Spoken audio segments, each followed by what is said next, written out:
Aujourd'hui, pour ce premier épisode de Roots, je suis en compagnie de Hélène Huillet. Bonjour Hélène. Bonjour Daniel.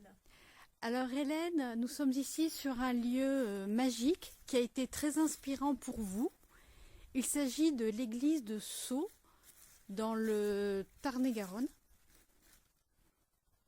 Oui, c'est une église qui fait partie de la commune de Montpezat de Quercy, qui date du XIVe siècle. Vous voyez comme elle est bien conservée.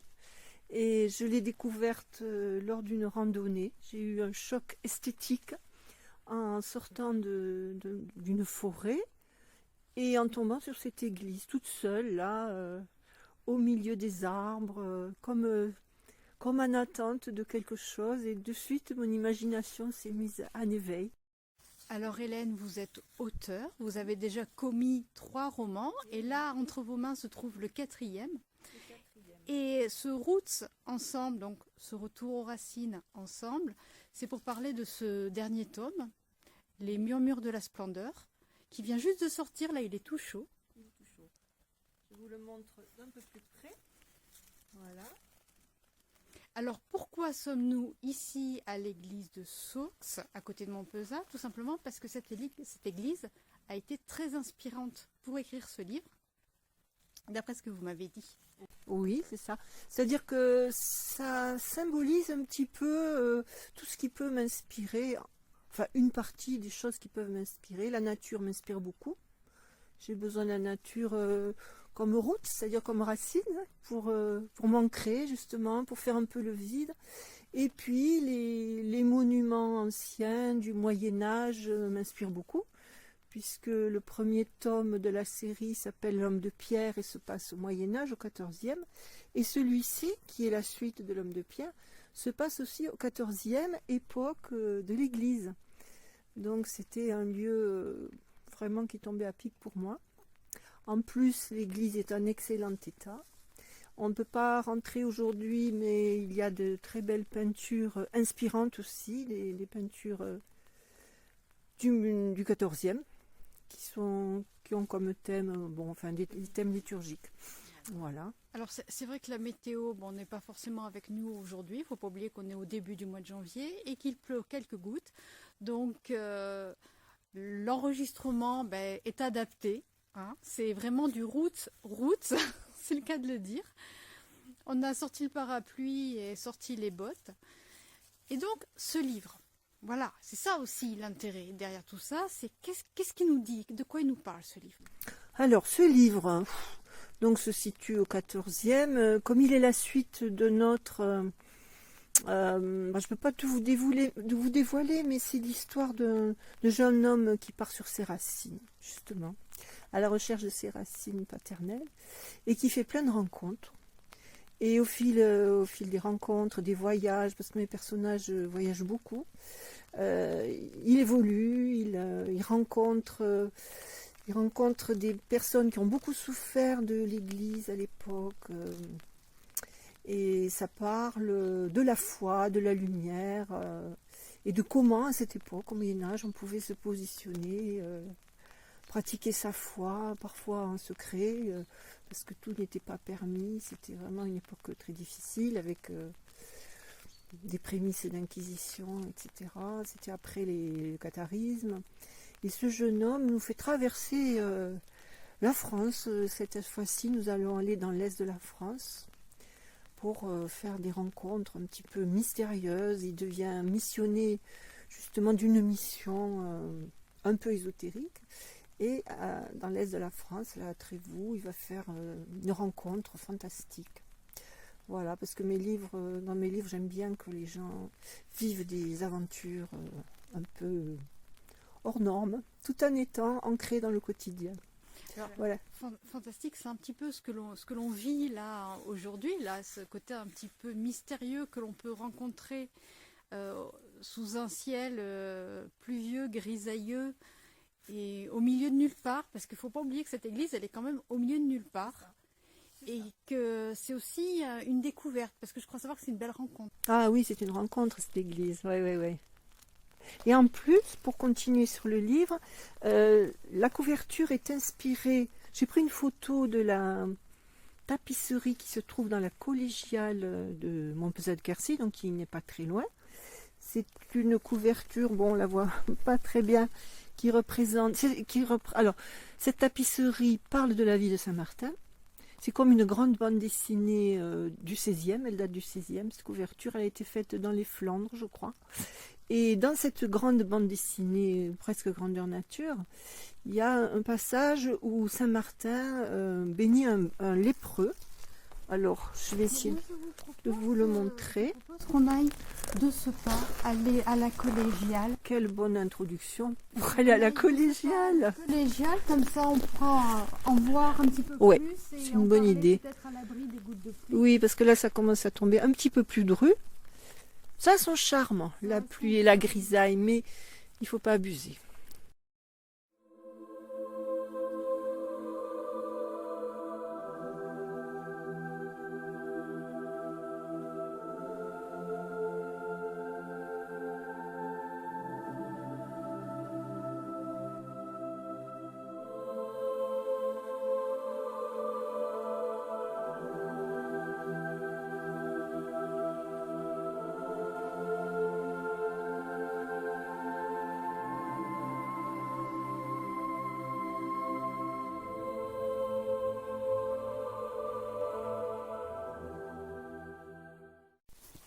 Alors comme promis, là nous nous trouvons à la collégiale de Montpezat-du-Quercy. C'est aussi pour ça qu'il y a un écho au niveau du son. Cette collégiale qui vous a inspiré donc en continuité de l'église de Saux où nous étions tout à l'heure. C'est un lieu mythique. Quelle est l'histoire un petit peu de cette collégiale? Alors, cette collégiale date du XIVe. Elle a été construite par un cardinal de la famille du pape Jean XXII. Enfin, c'était Jacques Duez, qui est né à Cahors et qui est devenu pape à Avignon et qui a régné sous le nom de Jean XXII.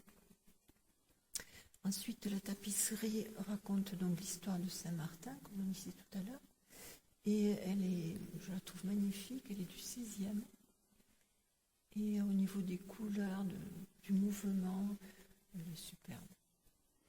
Qu'est-ce qui a fait que vous vous inspiriez comme ça d'une tapisserie, d'une illustration de la tapisserie plus précisément?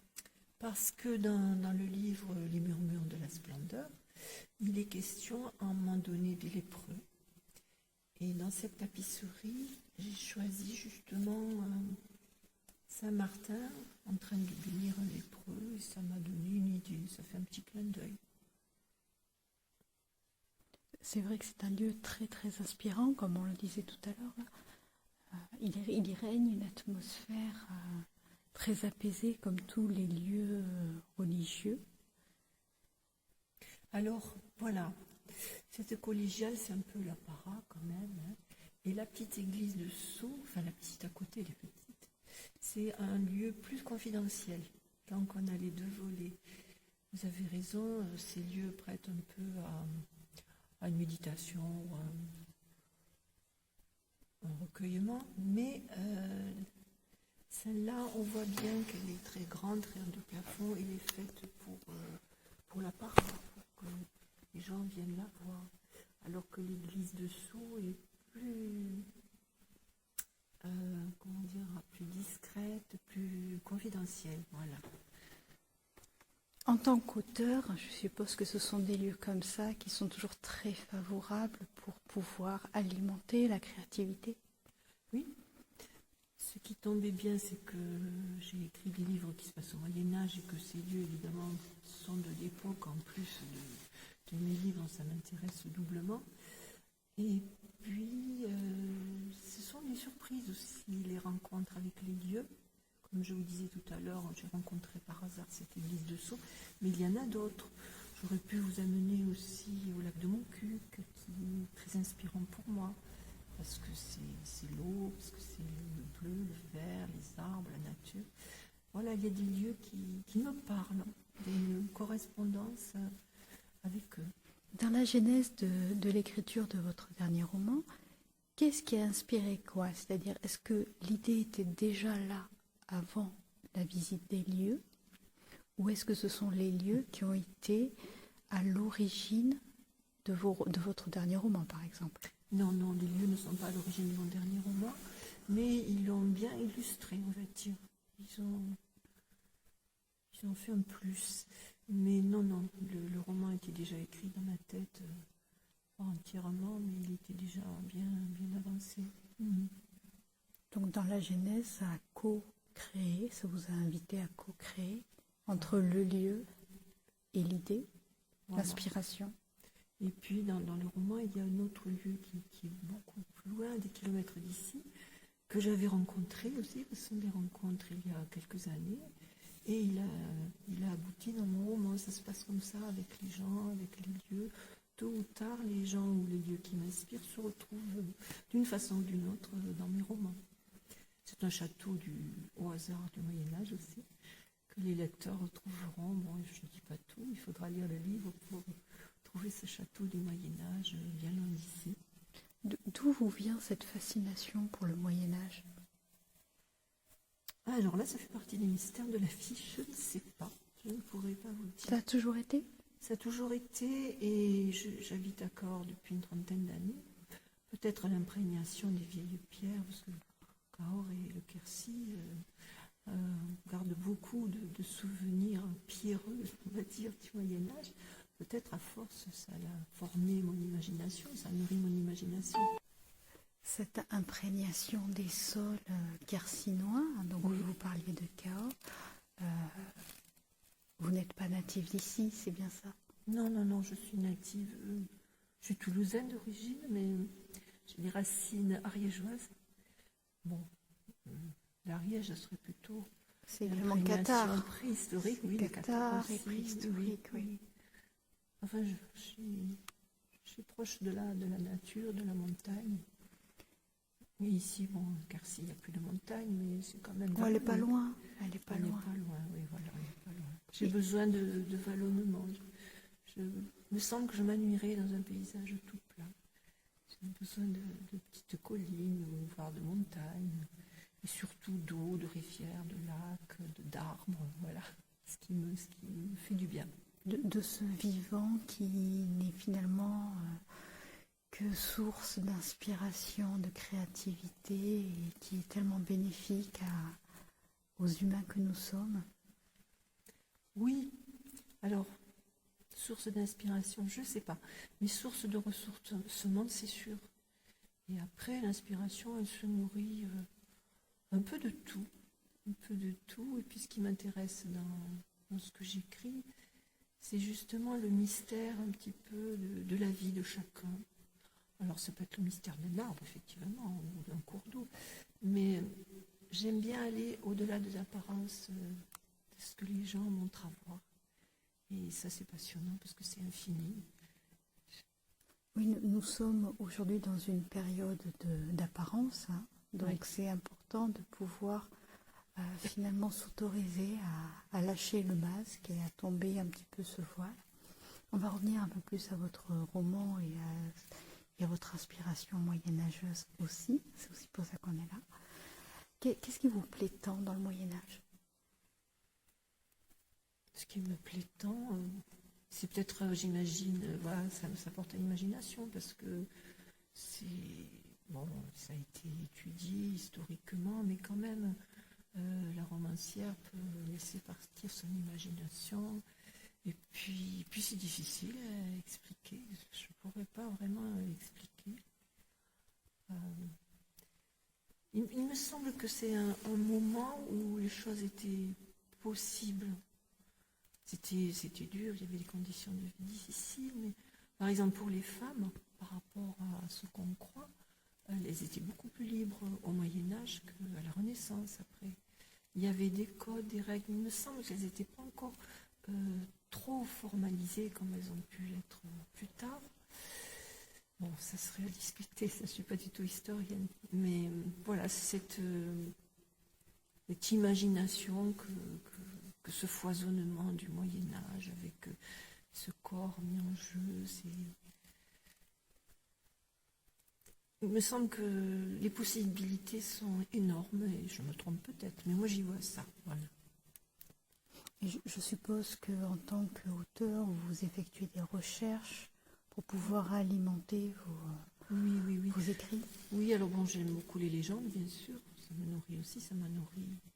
Mais je ne suis pas historienne loin de là, mais je me nourris quand même de livres faits par les historiens pour éviter les anachronismes, par exemple, et puis pour donner de la chair à mes romans, parce que même si les idées sont là, il faut bien que les personnages vivent et des expériences, il faut que ce soit cohérent avec l'époque. J'ai besoin énormément de lire, de me nourrir, de regarder des films, des reportages sur le sujet du moment, oui. Est-ce que finalement, ça ne prend pas plus de temps de préparer le roman que de l'écrire? Oui, mais c'est le plaisir aussi. Oui, c'est vrai. Il y a la création pour moi, mais je crois que pour beaucoup quand même. La création, c'est un peu mystérieux encore, parce que, bon, par exemple, j'ai un prochain roman vu, mais pour tous, c'est pareil. J'ai une idée, je sais où je vais aller, mais c'est très vague. Et en me documentant, l'idée se précise, et après, quand je me mets à écrire, ça vient tout seul, ça vient facilement, parce que dans la journée, même dans la nuit, il m'arrive de rêver, les personnages prennent corps. J'ai des idées, même si je marche, ou si je nage, voilà. Les idées viennent à tout moment. Et après, quand je me mets devant ma page blanche pour écrire, tout se met en marche, tout se met en route. Mais vous avez raison, il faut beaucoup préparer avant. Est-ce que, on va revenir dans le lieu où on est, est-ce que pour être inspiré d'un lieu comme cette église, cette collégiale de Montpezat-du-Quercy, il est nécessaire d'avoir une démarche religieuse ou pas du tout? Oh non, je pense pas du tout. Non. Enfin, disons que ces lieux-là, sans avoir une orientation religieuse, prêtent à une aspiration, comment dire, à une dimension un peu supérieure, c'est difficile à expliquer, mais qui transcende un petit peu le quotidien. Après, chacun y met ce qu'il veut. Mais non, c'est pas une orientation religieuse, non, pas du tout. Plutôt une aspiration de l'âme vers un au-delà, enfin vers quelque chose un peu qui nous dépasse, parce que quand même on se sent un petit peu fini dans ce monde.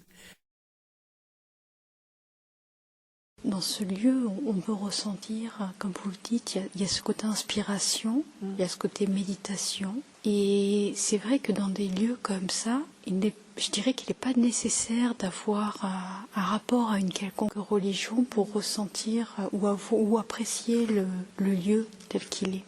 Et dans l'inspiration du livre, je suppose que de telles inspirations, de telles aspirations peut-être, peuvent porter. Est-ce que, en plus de l'image donc du lépreux que vous avez mis en première de couve, est-ce que le reste de la tapisserie vous a également inspiré peut-être?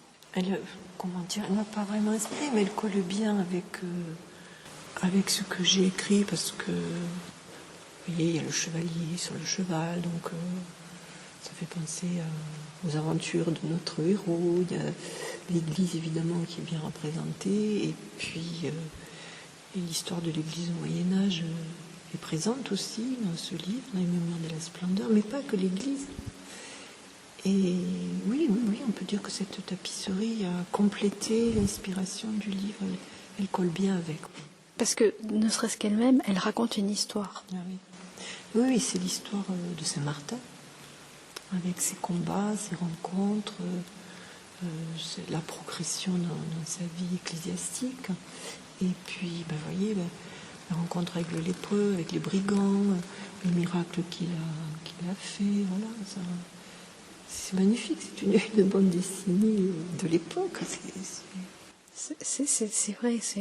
Alors, pour ceux qui ne connaîtraient pas un petit peu la légende de Saint-Martin, quelle est-elle? Alors, Saint-Martin était,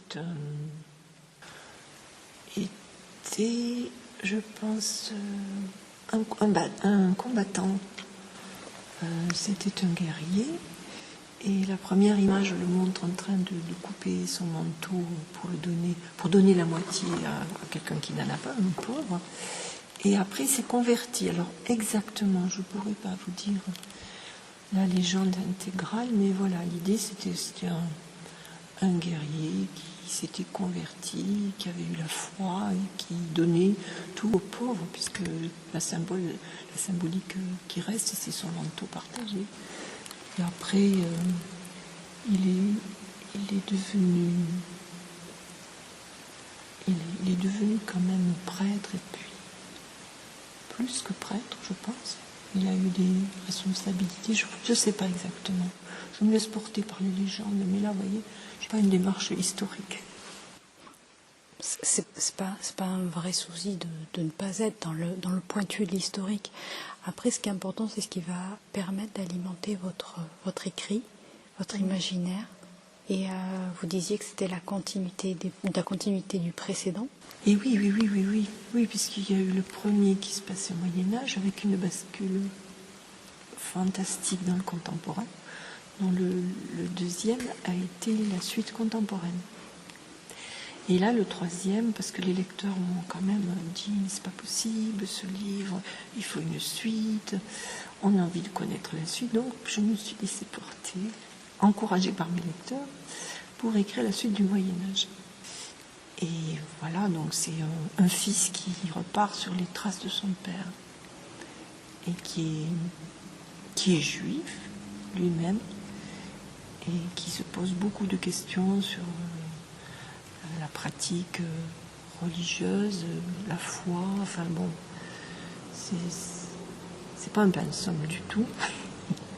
C'est un livre d'époque, puisque tout le monde avait une obligation d'avoir une église, enfin d'avoir une religion. Hein. Maintenant, on est beaucoup plus libre, chacun peut avoir dans son cœur ce qu'il veut, il n'est pas obligé de montrer la religion s'il en a une ou pas. Mais à l'époque, il y avait cette obligation, voilà. Et je montre un peu un tableau de cette époque, avec les différentes possibilités, comme je vous disais tout à l'heure, les religions secrètes qui n'osent pas se dire, puis les juifs qui sont persécutés, les catholiques qui pratiquent, bon, peut-être parfois, peut-être pas parfois, par obligation. Enfin voilà, c'est des questions sur...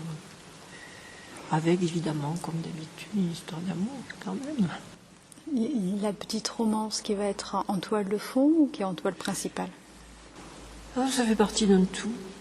Ça fait partie d'un tout. C'est la vie de ce jeune homme, donc forcément dans la vie, souvent, je l'espère toujours, les gens peuvent avoir des histoires d'amour.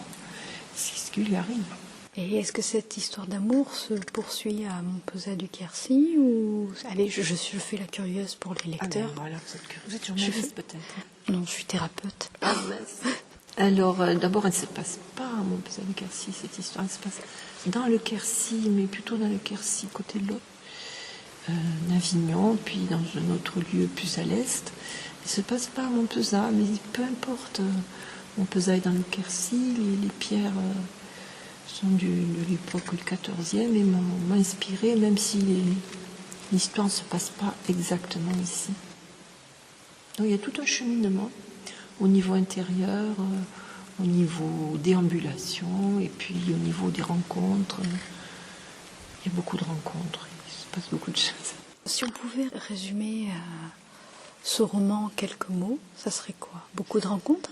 Ça serait une quête. Voilà, c'est un roman d'une quête, quelqu'un qui recherche ses racines, qui se recherche et qui fait des rencontres, effectivement, qui l'aident à se trouver. Est-ce que cette quête est la vôtre? Non, c'est pas la mienne, mais elle fait peut-être écho à mes aspirations, sans être vraiment la même tout à fait. Vraiment infiniment, Hélène, d'avoir participé à ce premier format de Roots. Des racines importantes pour un auteur, c'est vraiment ça, c'est de quelle manière ce livre est venu à vous pour pouvoir être extrait et être ainsi diffusé vers les lecteurs. Ce que j'aime moi dans l'écriture, c'est raconter des vies et voir comment elles se goupillent avec justement les rencontres qu'on fait, les déceptions, les espoirs. C'est ça qui me passionne.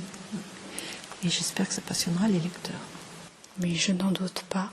Je rappelle à tout le monde la sortie donc de... Les Murmures de la Splendeur. C'est de se trouver sur Amazon, Il sera disponible à la librairie de Carrefour aussi très bientôt. Et puis il y aura des signatures, il y aura des sessions dédicaces. Voilà. En tout cas, belle vie à ce nouveau tome, belle vie à cette résurrection du Moyen-Âge, et belle vie peut-être à une suite. Oh, sûrement. Merci infiniment, Hélène. Au revoir. Voilà.